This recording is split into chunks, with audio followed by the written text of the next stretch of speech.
Hello, good afternoon. Welcome to Lecture 5 of 119 SAM, Organising for Business. Nearly halfway through, nearly to the end of this first half, which deals with the theoretical underpinning by which we try and understand how organisations work, how business is organised. Let's just recap then. Why is organisational structure important? We looked at these in the first couple of weeks of the session. A good organisation structure does not by itself produce good performance, but a poor organisation structure makes good performance impossible, no matter how good the individual managers may be. And what we're trying to do really is to understand how people over various prolonged periods of time have tried to understand how organisations work and whether there are any theories or models which can be used to describe organisations. Given that there are various perspectives on organisations, there are various cultural aspects related to business in general, and individuals have their own viewpoints based upon their own experiences. There is no all-encompassing theory. There are just individual viewpoints. And your task as students is to try and come to terms with and comprehend how to utilise these various viewpoints which we describe as theories and models. So there are 5 consequences of a poorly designed structure. We have been speaking about structures, but we've also been talking about the people that exist within the structures, the managers and the leaders.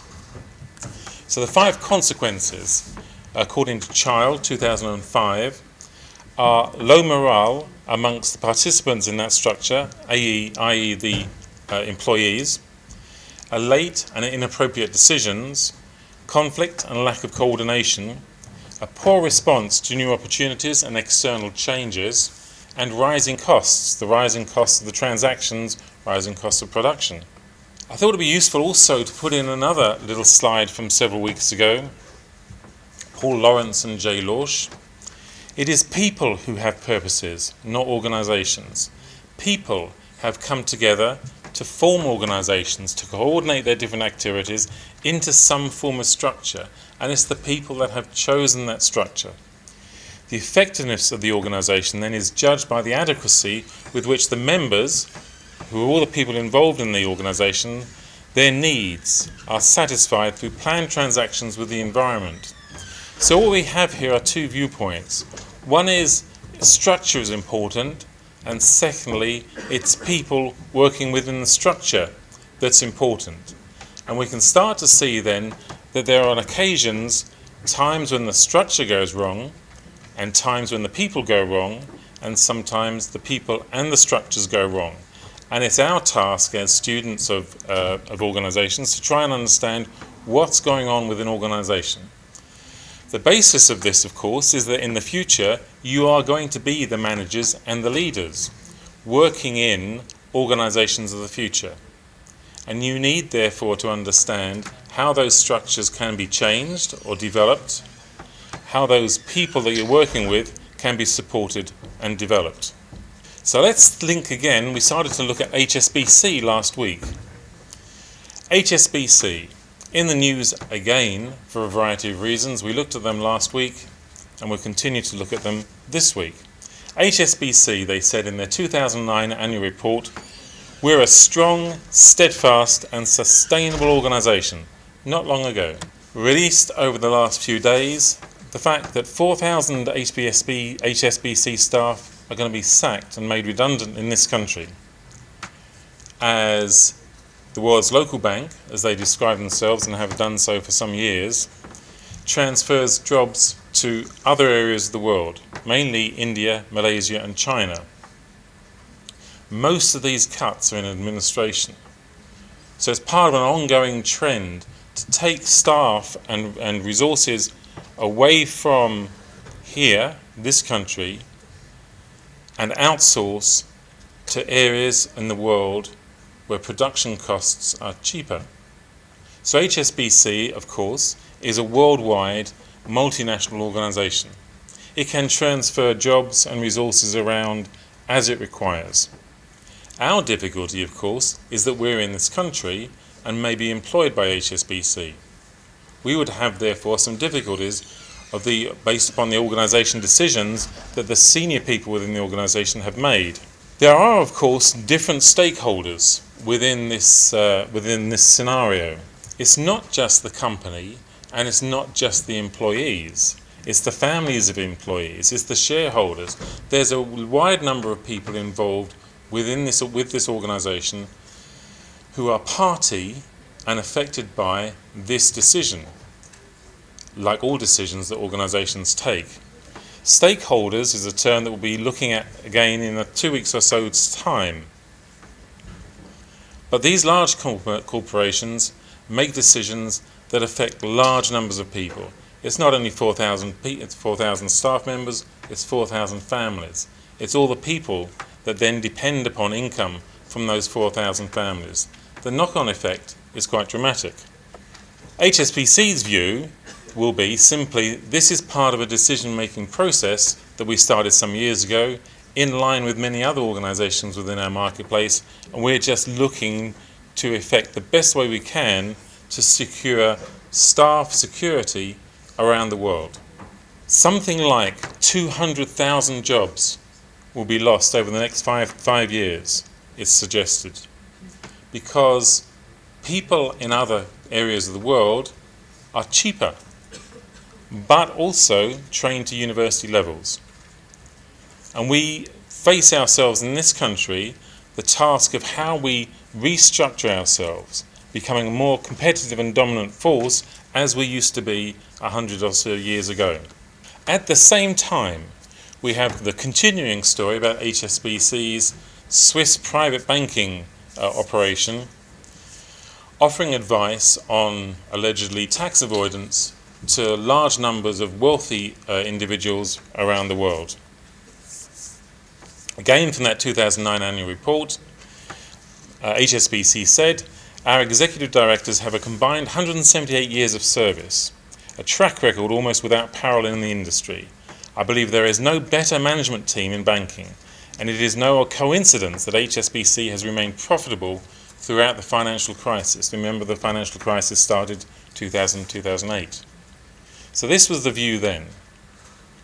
And the view now is HSBC has made mistakes in the past, and for them I'm very sorry. Candidly, in particular areas we fell short of the standards that I, my colleagues, our regulators, customers, investors expect. So in a relatively short period of time, some dramatic things happened within HSBC and to HSBC.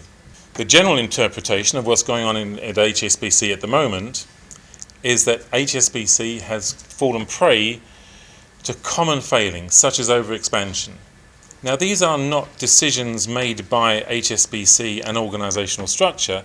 These are decisions made by people, leaders and managers within an organisational structure that they have inherited, but over which they have some degree of control. So the question is always here, is this a management issue or a leadership issue? Many of the issues can be traced back over 15 years to when HSBC started to grow as an organisation. HSBC stands for Hong Kong and Shanghai Bank.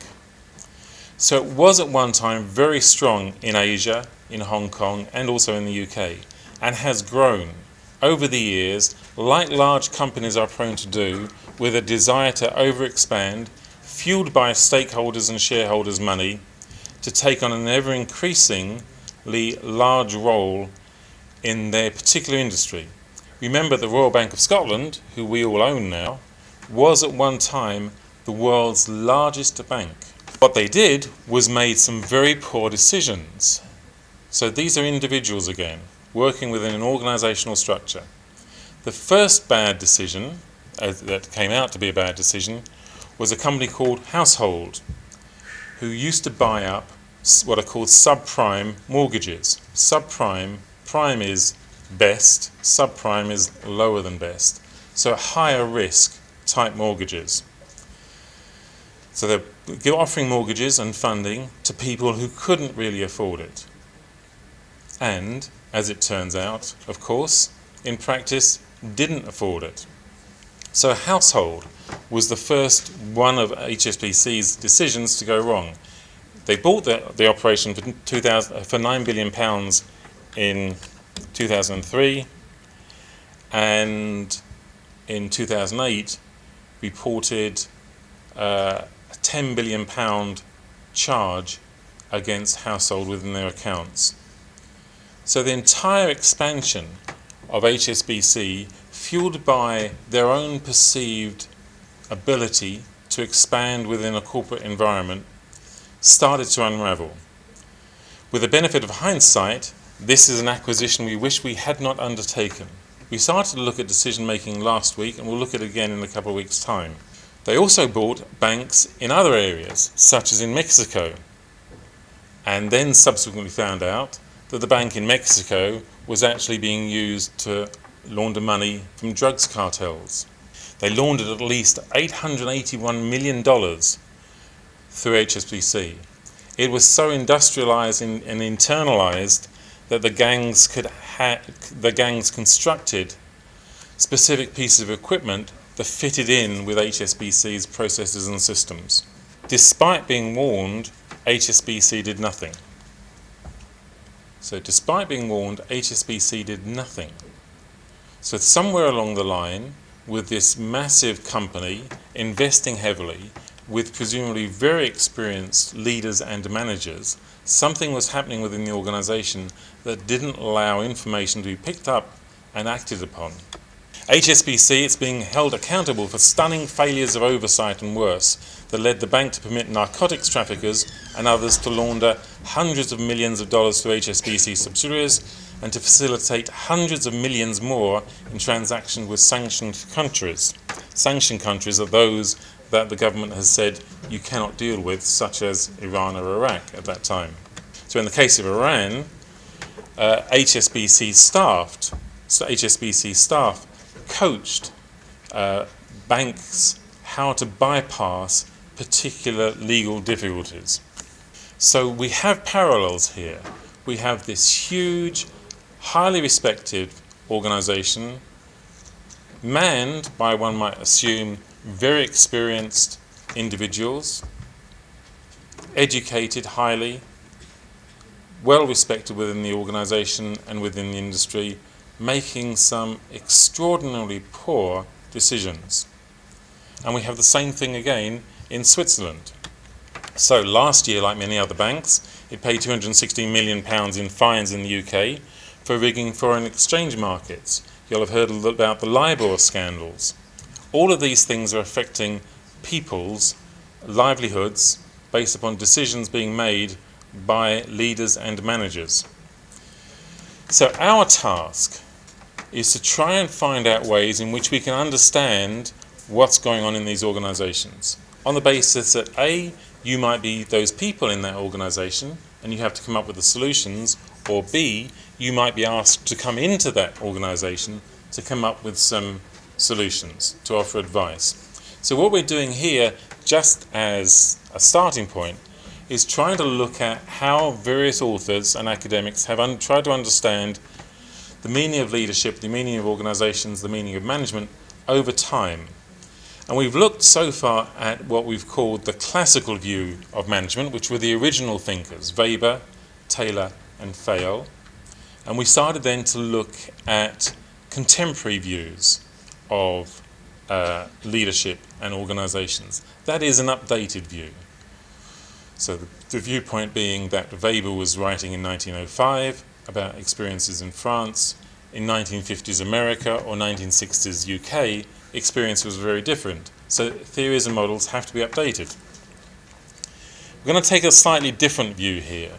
It says that expands upon the previous theories and says, actually it's not about the leadership in itself. It's not about the organisation in itself. It's about the context in which these things are taking place.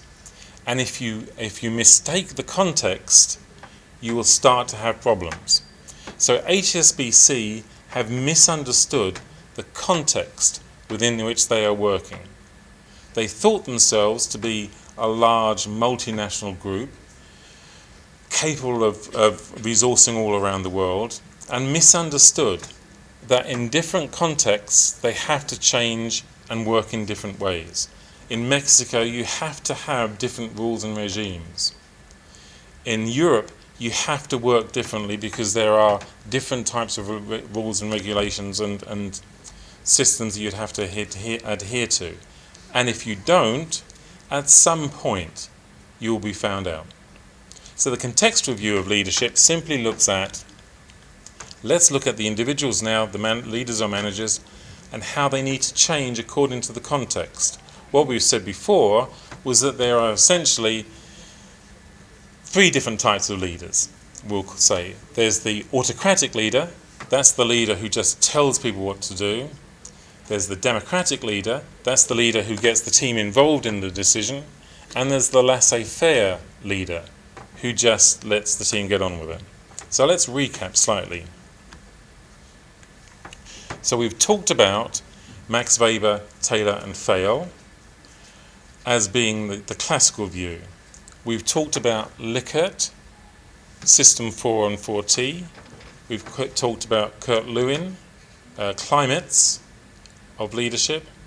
We've talked about Burns and Stalker in terms of mechanistic and organic types of companies, and Theory X types of companies and Theory Y companies. And as you've been working through your case studies, you've been able now to characterize particular organizations and particular structures as being Theory X or Theory Y, mechanistic or organic. So we're beginning to apply our theories to existing models of organizations. So the classical theories of leadership then were geared around 2 aspects. First of all, we could describe the leader. There were traits. We could look at Bonaparte, Winston Churchill, and we could describe their characteristics and say, that's what makes a leader. So Cousès and Posner, as an example, came up with 10 leadership traits, all very positive. As we noted at the time, it would be hard to find someone in a leadership position who doesn't have these particular traits. So traits might not be overly useful to help us understand what makes a good leader. We also looked at Lewin's leadership climates, and I mentioned those before: democratic, autocratic, and laissez-faire leaders. But these are very static. Blake and Moulton's managerial grid was one of the first to try and describe different circumstances. But the limitation with this grid, which we looked at a few weeks ago, which is based upon a series of options geared around whether the leader or manager has a higher concern for people or a higher concern for the task, the difficulty with that is it characterizes individuals to being one type of leader. You are a team manager type leader, or you're an impoverished manager, or you're authority compliance manager. That's where you don't really have any concern with the people, but you're very task-oriented. Or you're a country club manager, you could be described as, where you have not much interest in getting the tasks done, but you're very pally with all the people. What these have all described is different types of people. And what contextual leadership theories attempt to show is that the leader has to adapt to the context. So we're looking here at 4, essentially, and the big name at the top is John Adair, who coincidentally we don't spend so much time on this week. Hershey Blanchard's situational leadership theory, Robert House's path goal theory, and Tannenbaum Schmidt's leadership continuum theory. The hard part, of course, for yourself is trying to remember all these names of authors, but we'll work on that over the next few weeks as we start to get into the kind of revision mode for the exam, which is still a long way away. So contextual leadership. The leadership depends upon each individual situation, and no single leadership style can be considered to be the best. So when you're developing to be a leader and a manager, you're not being trained nowadays to be a particular type of person. You're being trained to be flexible, to understand the circumstances in which you're working and adapt your abilities to meet the needs of whatever those circumstances are. So the good leader will be able to adapt his or her leadership to the goals or objectives to be accomplished. And it's the ability to set goals, to assume responsibility, having a degree of education and experience that are the main factors that make a leader successful. You could argue that actually these are just modern traits. that we have the old traits of being honest and so forth, and these are now just modern traits. But that's a different level of discussion. So the first one we're going to look at then is the Hershey-Blanchard situational leadership theory. So Hershey-Blanchard, 1977. What this does is it links, we love grids, and of course there's going to be a grid shortly, so don't get too excited. It links the style of leadership with the experiences and abilities of the people that make up the leader's team. So there are 4 styles of leadership here, and remember the difference here is that according to the circumstances and the context, one individual has to be all of these types. We're not saying now there are 4 different types of leadership styles. What we're saying in the contextual models is the one person has to be able to adapt according to the circumstances. The way they adapt then is to try and change relationship and position in relation to the people undertaking the task. So there are 4 styles then. Styles S1 and 2 are about more getting the job done. So leaders in an S1 style will tell the people what to do and how to do it, when to do it. And then there's the second style, which is selling. Leaders provide information and motivate their staff members to get on with the task. The second set of styles then are more concerned with developing teams' abilities to work independently, so growing the team as an independent unit. And you can see here some comparisons then between the Blake and Moulton's managerial grid, but actually it's being combined together into one person as opposed to 5 different leadership styles. So in styles S3 and 4, there's a participating and a delegating style of leadership. In participating, the leader works on developing the teams. So they're working on developing team-based decisions themselves. And in the S4 level, he's delegating much of the work. Again, you'll see similarities here between Lewin's climates, autocratic, democratic, and laissez-faire. It isn't to say then that all of these original theories are wrong. It's just we're developing a viewpoint. You might ask why it takes so long to develop a particular viewpoint, but these are just based on experiences and effectively trial and error, as these researchers and academics use case studies to inform their own particular development. In summary then, styles S1 and 2 are focused on getting the task done, and S3 and 4 are more concerned with developing the team's ability to work independently. Now the way you adjust then your leadership styles is trying to understand the experiences and abilities of the group of people that you have available to you. Remember that most teams are not chosen by the leader. Most teams are constructed from people resources available who have become members of their department. So the leader has to work out what the task is, and also based upon how the individuals within the team are going to be facing up to the task. So there are 4 different levels, from 1 to 4, and at the lowest level, which is M1, these are the people who lack experience. The highest levels, then M4, are the people who've got stacks of experience and can be largely left to get on with the role themselves. So people at M1 level, maturity level 1, they're at the bottom of the scale. That doesn't mean they're bad or anything, they're just younger usually, or less experienced, or less well trained. They lack the knowledge, skills and confidence to work on their own. They often need to be pushed to take the task on. So they're younger, perhaps need more motivation, more development, more push. M2 people, they might be willing to work on the task, but at this level they don't have the skills to complete it successfully. So you move from M1, which is we don't know very much at all and we're not really keen on this at all, to M2, which is we still don't know very much, but actually we're a bit more self-motivated. M3 then, more advanced in terms of experience, as motivated. And at M4, you've got, this is the group who's happy to work on their own.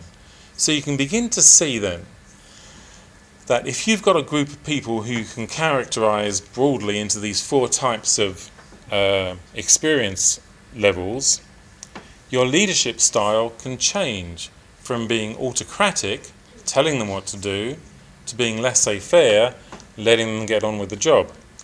But again, repeat, the difference here is that this theory looks at the individual leader to adjust their behaviours. There is a consideration in my head that the way we teach first-year students, if we were following the Hershey-Blanchard situational leadership theory, would be more geared around telling you what to do than allowing you the freedom to make mistakes, to find your own way through the courses and so forth. So my reading of this, and the reason that I changed the curriculum for this year, was that my expectation was that the first year students, in the large part, don't have the experience or the knowledge to undertake the tasks that we require of them without more concerted effort on the part of lecturers, more support, more telling, more push than is required at the third year, when in terms of lecturers' role, the task is much more to support the individuals as they gain their way through their dissertation and other third year modules. So we can use these kind of models in everyday life, and you're always learning about how these might be applied. You might feel slightly affronted then to be described at the bottom of the scale, lacking knowledge, skills or confidence to work on their own, and they often need to be pushed to take the task on. But that might be a way of looking at it, because the danger is that if you treat all first year students the same and just think, well, you're here to learn, there's the library and locate is online, and the essay is due in on the 20th of March, see you then, we don't mind if you come along to the lecture, come to the lecture, not as the case may be, come to the seminars, not as the case may be, it's your money, that's fine. That might not be the right approach. What this then does is allows you to have a grid based then upon the maturity level of the individuals. Maturity here is in terms of experience. It's not age, it's not immaturity in that sense, it's just lack of experience and a degree of motivation. The leader then has to decide and can adjust their behaviours so they can move from telling to delegating, but the one individual, based upon the group of people available to them at the time. So that's the situational leadership theory. So that's the first of the contextual theories that we're looking at. So according to the context, the leader has to change their abilities, has to change the way that they deal with this particular task or team. The good things about this model is that it's quite simple and it's quite easy to apply. Although there are only 4 characterizations in terms of maturity and only 4 characterizations in terms of situations, it does give you a number of options, and you can start then to consider maybe this team is made up of different people at different levels of maturity, and therefore I can structure my thoughts differently, my actions differently, according to which members of the team I'm dealing with. So it is a little bit simplistic, as these things always are, but in itself that is a good starting point. There are instances, however, where the person that we're calling the leader actually isn't really in a fully leadership role. It assumes, for instance, that the leader can change the way they're working. It assumes the leader has the flexibility to change the environment themselves, and that isn't always the case. So in an administrative function, which is process-oriented, it is difficult for the leader in that position to change, because they're just geared around a series of tasks. As always then, with every theory, there's a series of pros, there's a series of cons, and there are other viewpoints that people develop over a period of time. So another viewpoint that was developed over a period of time is Robert House's path and goal theory. So this is similar. In the end, they're all similar because they're just talking about individuals with teams. But this one says, actually the role of the leader then is to clear the way for the team, to clear the path so that the team can meet the goals. So the path goal leadership model is used to select the leadership style, the same leadership styles we've had before, appropriate to the situation as we've had before, to maximize both performance and job satisfaction, as we've had before. So this might be, you might argue, a retelling of the same previous theory. So the leader here, irrespective of the people within the team, irrespective of the way in which he works with the team, they all follow the simple task of making sure the team can get to the end point successfully. So the leader defines the goals, clarifies the means by which those goals are going to be attained, removes any obstacles, and provides support. That's the role of the leader.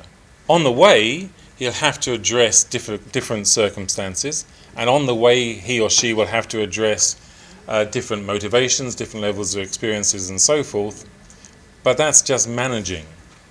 Leading is defining where we're going to get to and making sure we can get there. So that's the Robert House path goal theory. So again, you can divide leaderships into 4 types: directive, supportive, participative, and achievement-oriented leadership. And you just adjust yourself slightly. But the main task within House's theory is to define the goal and clear the path. So the difference then between the first theory, the situational context theory, and the path goal theory is, one, the path goal theory looks at an overarching viewpoint. Because when we look back to the Hershey-Blanchard situation leadership theory, it doesn't really tell us how we're going to get on. It just tells us how we're going to interact together. It doesn't really tell us how we're going to get to the end point. So the important thing about the House theory was it was one of the first to say the role of the leader is to define the end point and get everybody there. The abilities have to be changed according to the circumstances, but the role of the leader is to get to the end point. These have become quite similar, so maybe the easy thing for yourselves is, given that they're similar, is to concentrate on the names of the theories, because if you get the names of the theories, the rest of it being quite similar just drops out. So in terms of House's theory, there are 4 types of leadership. The directive leadership. The leader here is mainly engaged in clarifying expectations, deadlines, and outcome standards. Leaders give guidance directions to subordinates to performance. That's different from the dictatorial viewpoint that we might have seen before, the authoritative viewpoint. Directive sounds the same. Directive, autocratic, they sound the same, but they mean something different here. So directive is much more about helping people understand what their role is to get to the goal. Autocratic is telling people what to do. So the supportive leader then is friendly and approachable.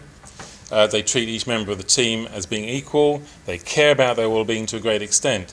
The leader shows concern and cares about the supporters themselves.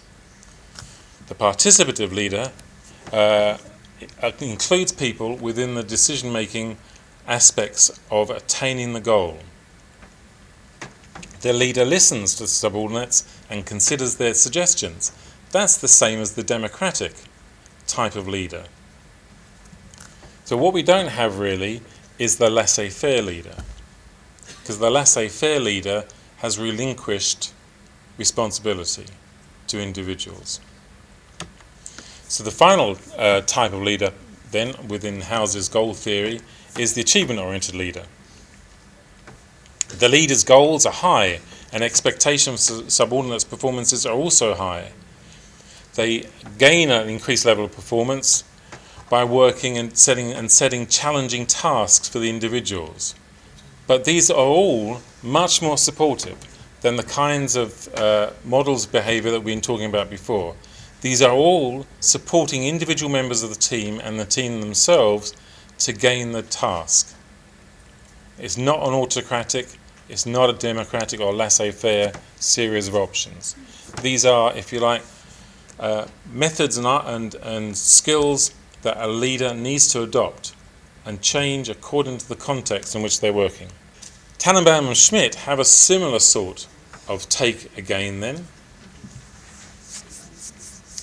So they have a link and a continuum between boss-centered leadership and subordinate-centered leadership. And you can see on my left-hand side, your left-hand side, what we might have called previously autocratic.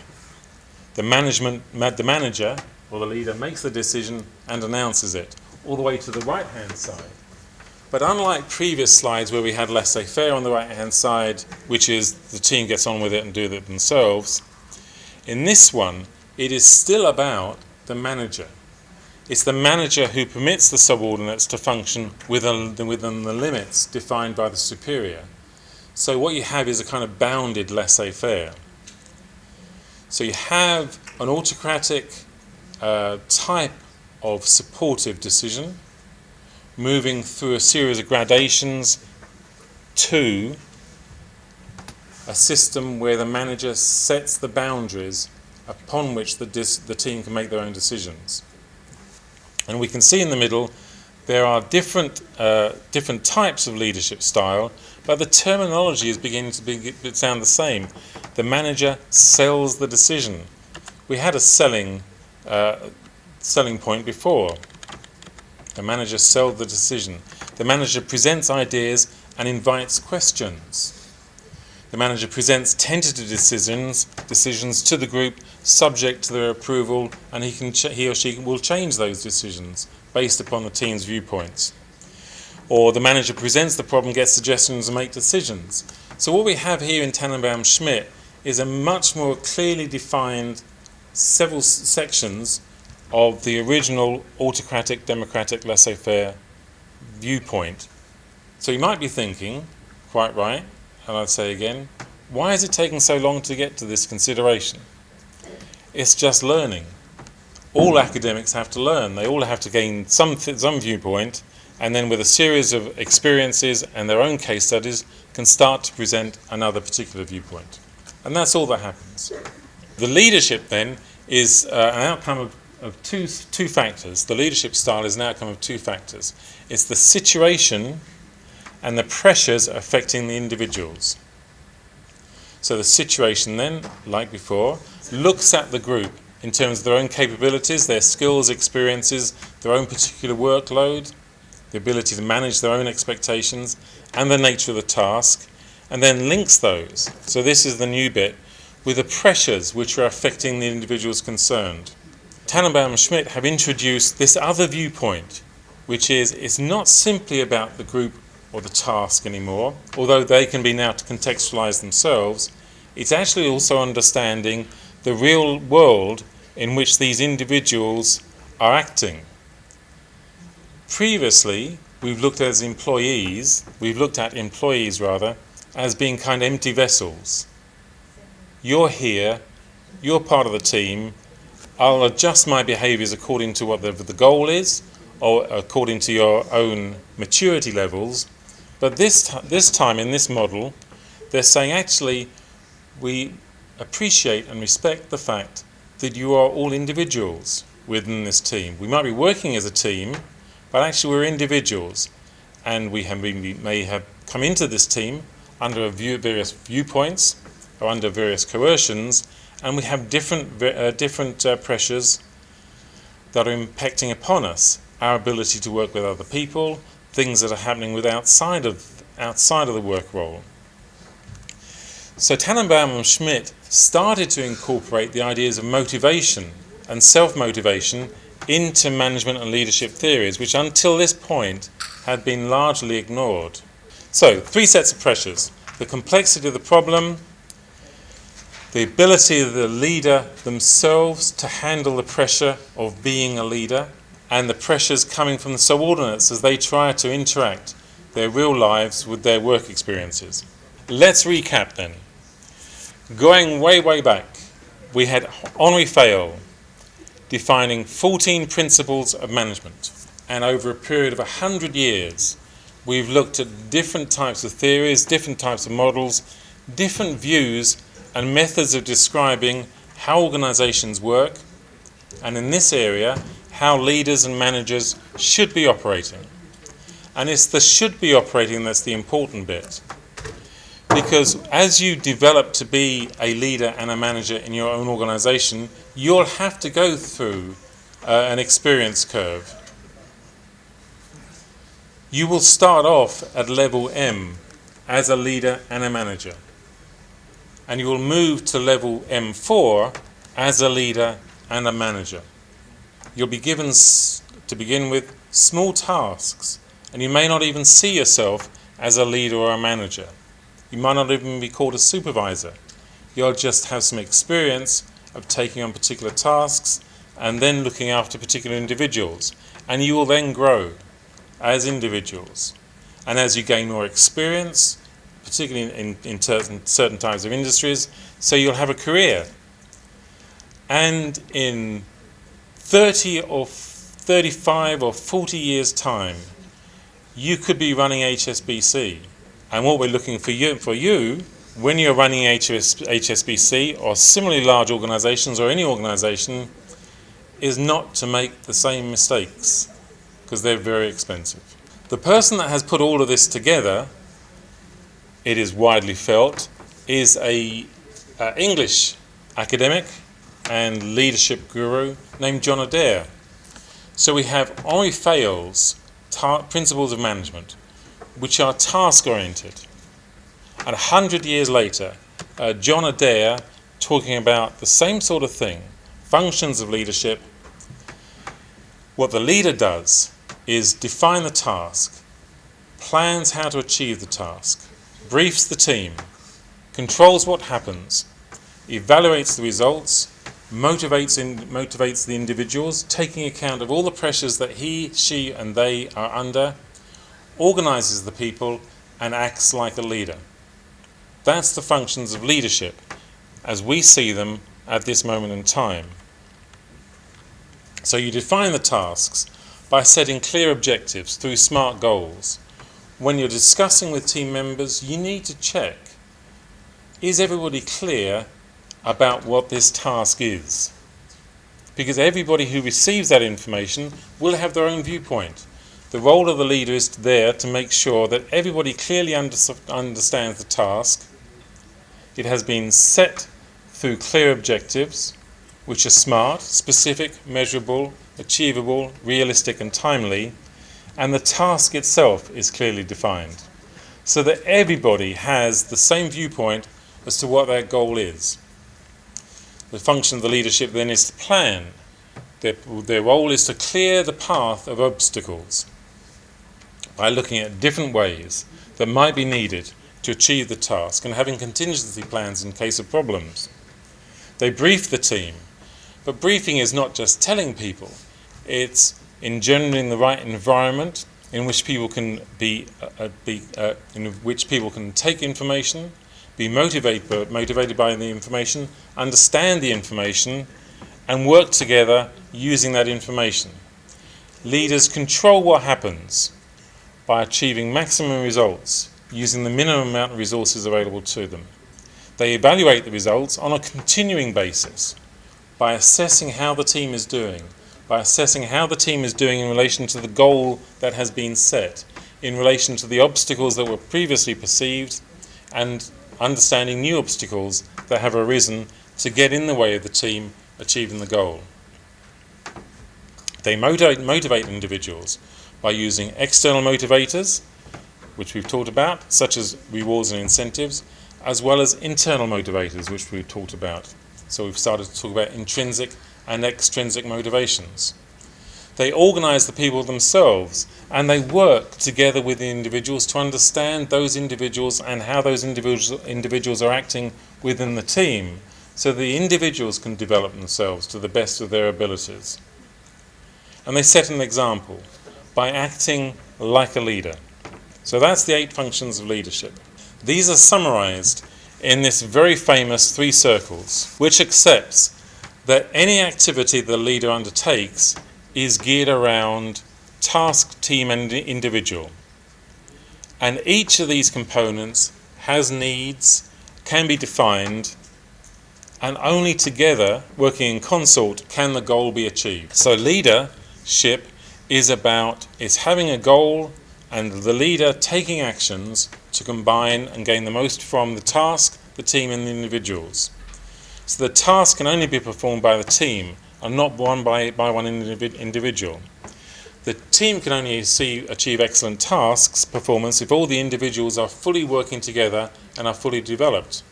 And the individuals themselves need to be challenged and asked to take on that task and motivated to achieve that task.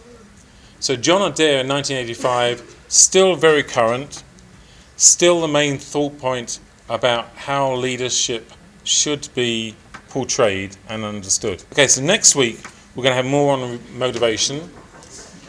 We're going to start the revision process, but there's a video that I want to just show you briefly, and then we're going to have a break, and the 5 o'clock people can go, and the 25 past people will stay, and we'll do a bit more.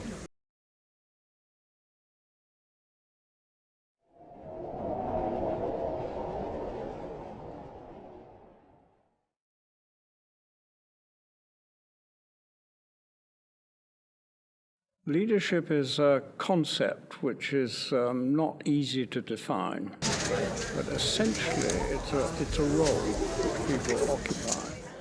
And it's a role which they need an ability or a skill to perform.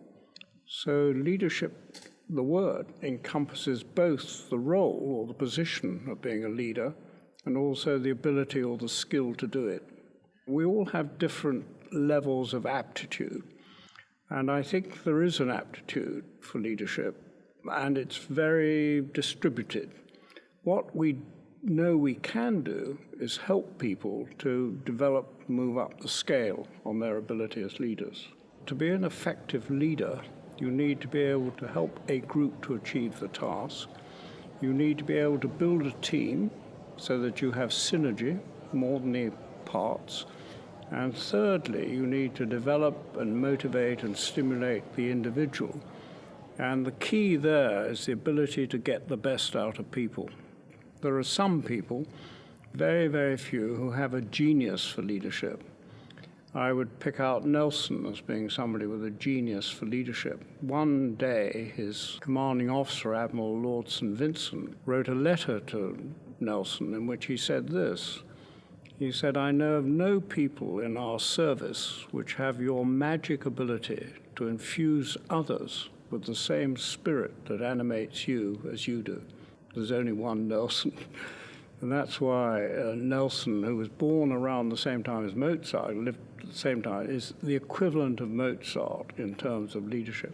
Task, team, and individual, all the qualities, all the knowledge required. I think I'd pick out in our modern time Dag Hammarskjöld, the leader of the United Nations, who transformed it and made it what it is. And if you wanted a woman leader that personally I've met who impressed me as having a touch of greatness about her, it would be Dame Cicely Saunders, who founded the movement for caring for the dying. And she struck me as having a quality of combination of love and steel, as somebody said about her, which I think is very characteristic of the true leader. So those are three very diverse people who've had this touch of greatness about them as leaders.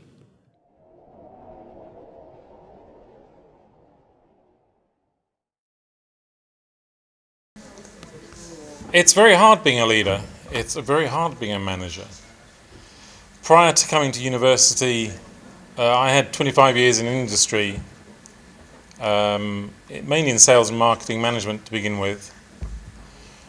And I became the highest point I got to was sales and marketing director in 2 PLCs, and then I had a couple of years as kind of troubleshooter around Europe, trying to sort out little .com companies until I just ran out of interest, really.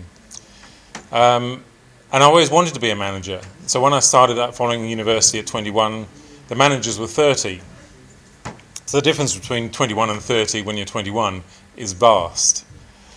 Because I thought they were quite old, but they were fantastic. And they made it look so easy. And you start on becoming a manager, as mentioned before, quite early on in most organisations. You'll start to be given tasks as the company tries to assess your abilities and your potential. And although you're taken on as one type of role in one type of circumstance, what organisations are trying to do is they view you as a resource who can be developed. And so from an early stage, you'll be given little opportunities, which you won't even necessarily view as opportunities. And then at some point, you'll be classed as the manager. And at that point, that's when you start losing sleep. Because it is not easy being a manager. Having to deal with not only the pressures that you yourself are under, but all the pressures that the task requires of you, the pressures that the team members are under, particularly if they're experienced people and you're not an experienced person. So one of the limitations of all of these theories is they assume a leader at a certain particular point who generally is a mature leader, capable of adjusting themselves to all these differing circumstances. But what none of them have so far looked at, because there are so many, none of them, the ones that we've looked at, have looked at the fact that the leader themselves may be an immature, in our terms of experience, in our terms of the theories that we're using, an immature leader. Because the immature leader also needs to be trained and developed. And that's a lifetime's worth of experience. That's a lifetime's worth of dealing with other people, understanding circumstances and gaining experiences and adjusting then your own behaviours, and then getting to the point when you can start to mentor and coach others who are embryonically going to be the leaders and managers of the future. So there are lots of resources around for you to grasp and listen to and read, but until you are actually given the task and told it is your responsibility, that's when the experience starts to be required. So this is what we got here then is just a longer video than normal, which is 12 minutes or so. Just a person talking at one of the TED conferences. TED conferences are very famous now. They're just opportunities for people to speak, no more than 15 minutes. They're usually experts in a particular field, usually quite interesting. And then I want to spend just a little bit of time talking about a further type of model and theory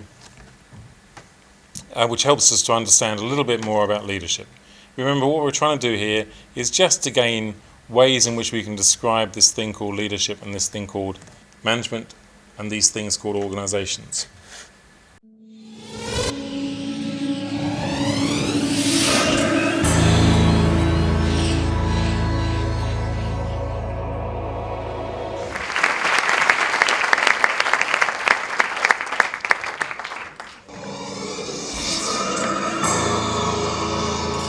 Hello. My name is Bob.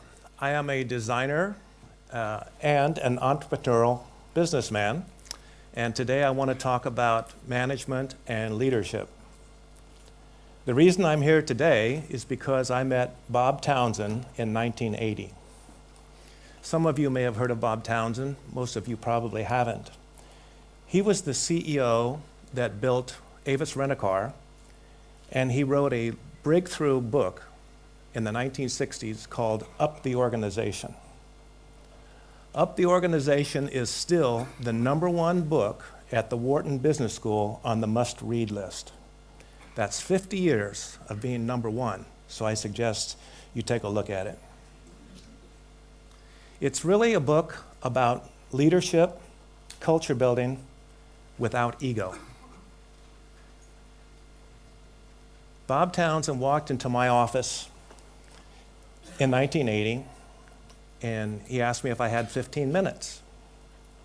I said, of course. He said, I'm interviewing the management team because I'm going to join the board of directors of this company, and I always want to speak with the management before I do. Oh, please come in and sit. I looked at my watch, 15 minutes, not a problem. 5 hours later, he left my office. I was stunned. I had never been in the presence of that much energy. He told me about his book, Up the Organization. I hadn't heard of it. At 5 o'clock that night, I ran out to the nearest bookstore, and I got it. I read it from cover to cover that night. It changed my life. I had always had the same ideologies, the same thoughts about leading people. But his book gave me a structure, a framework that I could hang it on, and I use it as a guideline for the rest of my life, and I'm still using it. The same year, I was overlooked for a promotion to be the CEO of the company. I was in my 30s. I thought I was ready. The company didn't. Bob Townsend suggested that I further my education. That was a good idea. I says, well, maybe I'll go do an MBA. He says, no, never do an MBA. There's too many managers already. The world is short of leaders. We don't need any more managers. Managers, leaderships, I thought that was the same. I would hear people say, I manage 6 people. I lead a team of 6 people. Must be the same. 32 years later, I'm here tonight to tell you it's not the same. Management is control. In business, we call it the triple constraint of management. There's 3 things, and only 3 things, that you could control. You can control quality, time, and money. Whichever one of those 3 takes precedent, the other 2 will suffer.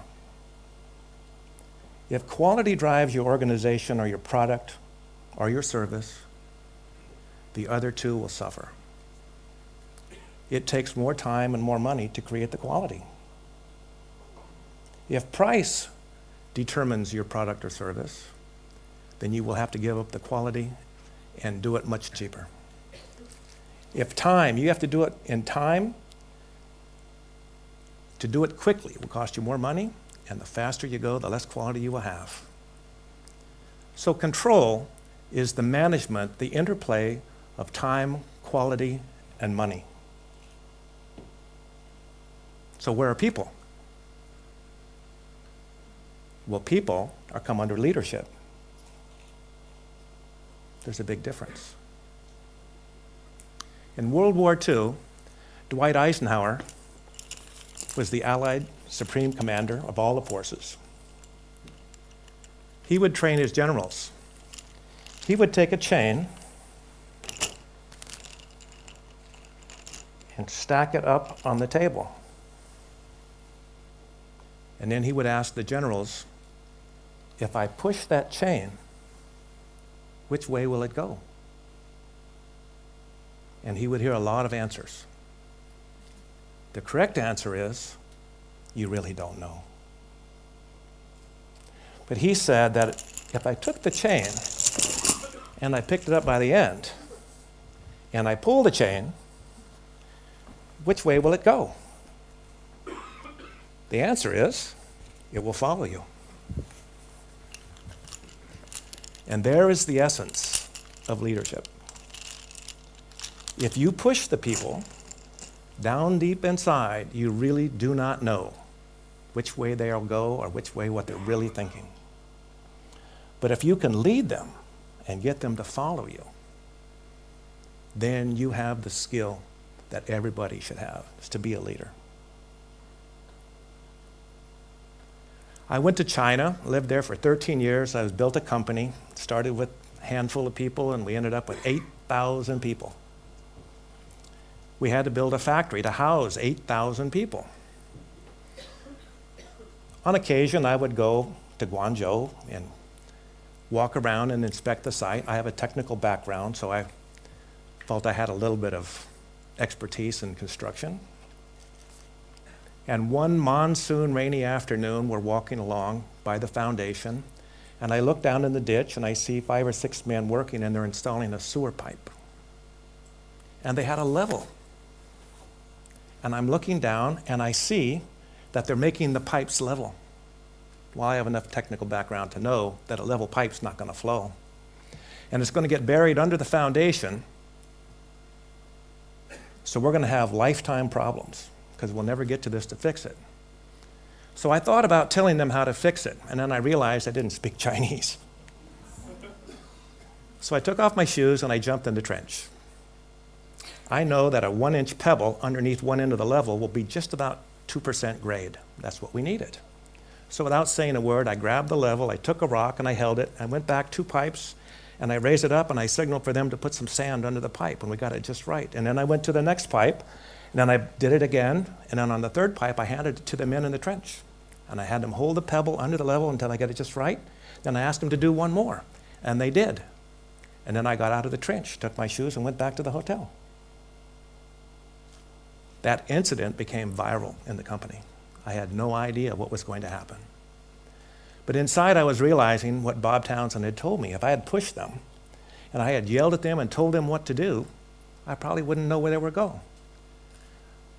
But by grabbing the level and pulling them, showing them exactly what to do without saying a single word in a totally different culture, they listened.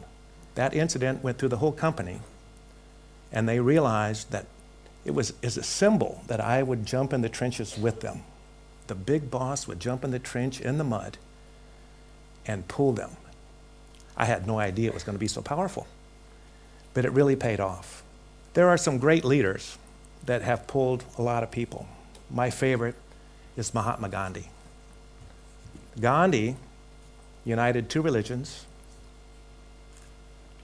ended a more than 100-year colonial empire by motivating the British to leave.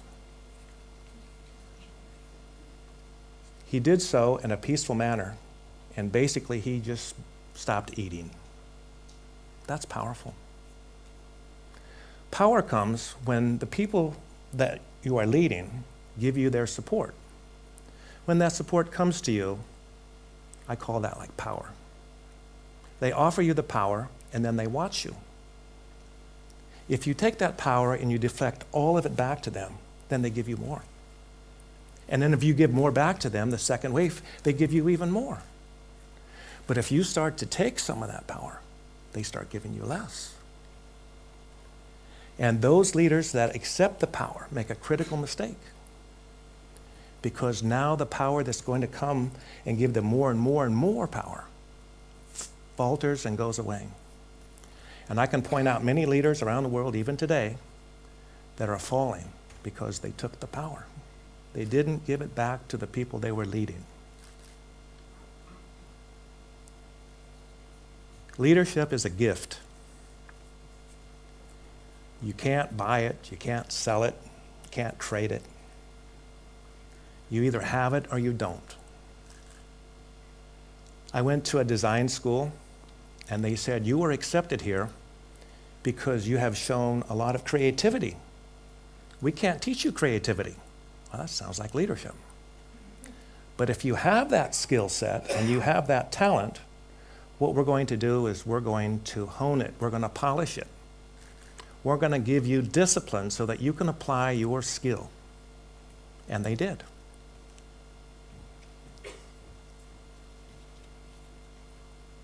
Leadership is the most valuable commodity on the planet, and it is the rarest commodity we have.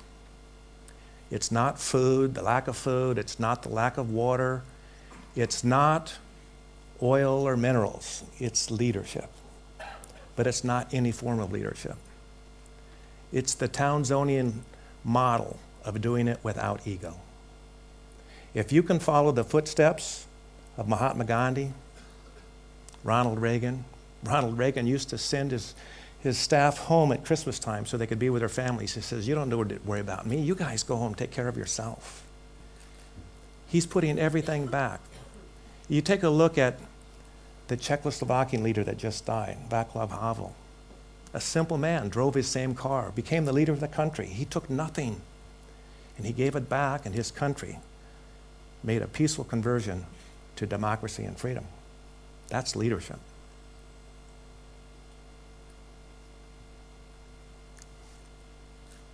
Herb Kelleher was the CEO, founder of Southwest Airlines.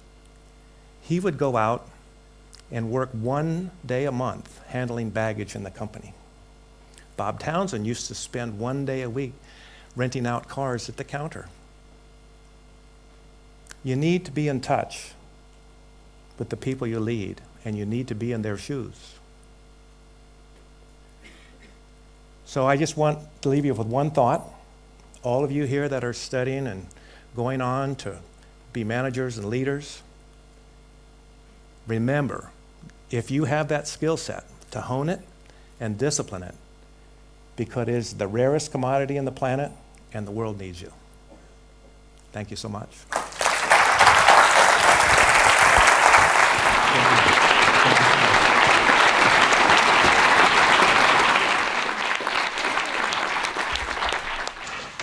So if we go back then to HSBC, our favoured topic of the moment, what's the issue at HSBC, would you say?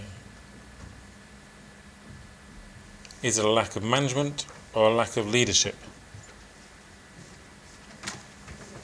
A lack of leadership. Why would you say it's a lack of leadership?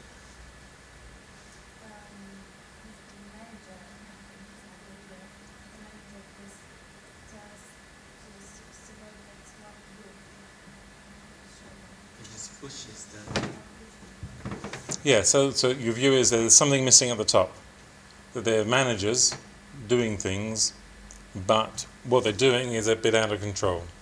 And the reason it's out of control, we can assume, is not necessarily because the managers are no good, it's just they don't have an end point. They don't have a clear goal to get to. They're just making money. So in that example, their task is to make money, and therefore other things perhaps fail. Okay. So you would be potentially in the future tasked to go into HSBC and advise. And it's not easy. It's not easy to advise what the kind of situation is going on there. But if you have some viewpoints to go in with, so an armory of thoughts and experiences and models and theories, that allows you to start a conversation because you know what to look for. So I just want to finish off this kind of section on leadership in organizations and things like that with just another little snippet of information. So we talked originally, Max Weber, published 1905 in France, 1943 or 46 I think in English. He was the first person we had come across who described this new form of organisation that had arisen from the Industrial Revolution. And he said there were three types of leaders. Historically there were two types of leaders. One was the charismatic leader, so the person who was the leader because of the personality. Good or bad, it doesn't really matter. Leadership by personality. And there was the traditional organisational leader, the leader by the status, the elder of the family. And this new type of leader, working within what he called the rational organisation, he gave it a term, the bureaucracy, and came up with a model, the ideal bureaucracy, developing on the basis that there needed to be some form of structured, some form of rational, some form of legal structure to leadership. And to a certain extent at that point, this is where it started to go wrong, because the confusion between manager and leader was introduced more or less at that initial stage. Because what wasn't mentioned by Weber, as far as we're concerned, was the idea that this new organisation still had to have some form of leader. Fayol talks about management. Taylor talks about management. They all missed the leadership bit. And so to a certain extent there's an argument to be had that says it's taken us 100 or so years to come back to the point where it's the leader that is most important. And the most recent theories then have started to look at leadership, of course, like John Adair, but also started to look at the basis on which leaders gain their power. And the speaker in the TED video was talking about power. The final type of theory then is what I'm calling componential. That is the component. So we've talked about classical theories of leadership. We've talked about contemporary models of leadership. We've talked about leadership changing according to the context. And there's another set that looks at particular aspects of this thing called leadership. And one of them is power, the basis upon which the leader has followers. Because if there's someone leading, then if they're a leader, there must be followers. So let's not concentrate on the leader so much, let's also focus on why are people following this individual. And what this model says is that there are different types of power. And as the speaker alluded to, there are some types where you can demand power, but it can be taken away. And the most responsible type of leader is the person who is granted leadership status by people following. So just briefly, I wanted to talk about the 6 bases of power. So the 6 bases of power are, the 6 types of base of power are coercion, reward, legitimacy, expert, being an expert, referent, and informational. So as always, we have a grid. I'm not going to spend too much time on this because this becomes quite complex and to a certain extent at the edge of where we need to be in this module this year. But coercion, people follow a leader because they're forced to. We've talked about the autocratic leader. An autocratic leader requires people to follow that type of leader. So one of the things that you need to gauge really when you're a leader, and I'm using the phrase manager as well, when you're a leader and a manager, is on what status are people doing what you require of them? Is it because you're forcing them to, as an example? So a threat of force to get someone to do something for you. Might include physical, social, emotional, political or economic means, linked in part to reward. Are people following you because in effect you're bribing them? And therefore their respect for you and their leadership, your leadership ability is only based upon the fact that you're paying them more than someone else. And if someone else pays them more, they'll just leave. So to a certain extent, our method of employing people is geared around reward. And we've talked about motivations, and we'll talk about a little bit more about that next week. But our employment basis, in this country at least, in this culture, is geared around reward. If you work for me and do what I tell you to do, I'll give you some money. And I say, and we say, yes, that's fine, until such time as I want to go somewhere else and get more money, if someone will have me. Now, the danger with this, of course, is that someone else can give you more money. So always, within an employment situation, there is a degree of coercion. We might call it an employment contract. We might call it the pension scheme. I mentioned before that I stopped being in industry and moved out and started again, and I'm here now. But large numbers of people that I knew that I started with, or who were university friends and school friends, are still in the same companies that they were, and they can't leave. They hate the work, they hate the company, they hate the job, but they're tied in with the pension system. If they leave, they lose a lot of money. So you've got a combination there now of people who are in significantly senior positions who are only there because they've got no other choices. So companies use a system of reward and coercion to gain our ability to follow them. Legitimacy comes is the position that we should be striving for. People follow someone who has a legitimate position. So the leader might be the leader because of the contract that he or she is under, the terms of condition, the basis upon which people are working with them, but they're working with people, and the people are working with that leader because they view that person as being the best person for the job. Again, what you'll find is you're being offered a reward, there's a degree of coercion in terms of the contract, and your manager's not that great. You still have to follow them. But that becomes a difficult and tense situation. So referential power is similar in part to the charismatic and traditional types of models that we looked at before. So I follow this person because we have similarities. So this might be the leader of a church, for instance. That's why I alluded to the fact that these are similar to the kind of traditional models of leadership that Weber alluded to in his original thinking. The referential power develops over a period of time. So here you've got someone you're following because they are senior within a church or an organisation or a society. You have an expert power. So people follow others because that person has expertise and experiences that the followers wish to take advantage of. And people like Steve Jobs we can think of.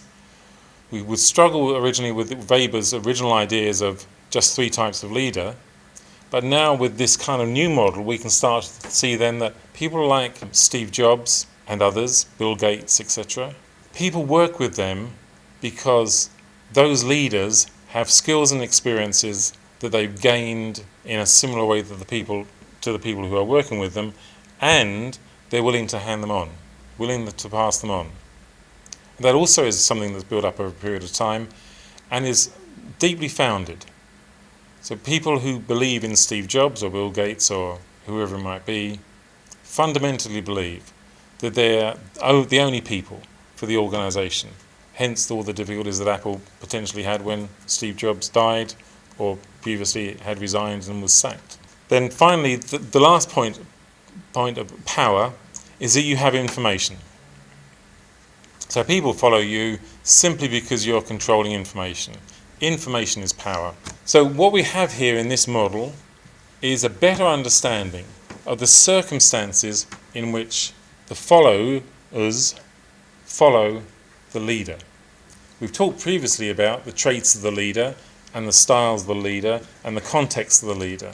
Now this allows us better to understand the reasons why people are following the leader. And as a reflective leader, it will help you and support you to understand, why are people following me? Why are people doing what I'm telling them to do, or asking them to do, or working with them to do? Or why are they not? I've tried all the extrinsic and intrinsic motivations that I can. I've tried adjusting all sorts of things, and still it's not working. This kind of model will help you then understand the basis upon which your own position is built. That leads us to the end of leadership and organisations and things like that. Next week we're going to do a bit on motivation, a bit on decision making, but I also want then to just try and bring it together so we can have a kind of revision session. But we're going to use revision sessions based upon cartoons and movies, rather than go through the slides again in short order. So it'll be a kind of interactive quiz sort of session. And thereafter we'll start to look at other areas of organising and businesses that are less concerned with these, things like corporate social responsibility, and then start to look at, after the Easter holiday, some departments, and then it's exam time. Okay, so tomorrow, or during the course of this week in the case studies, we're looking at financial reporting and trying to hone in on how we're going to start answering the essays. Okay, so thank you as always for your time and attention, and see you soon.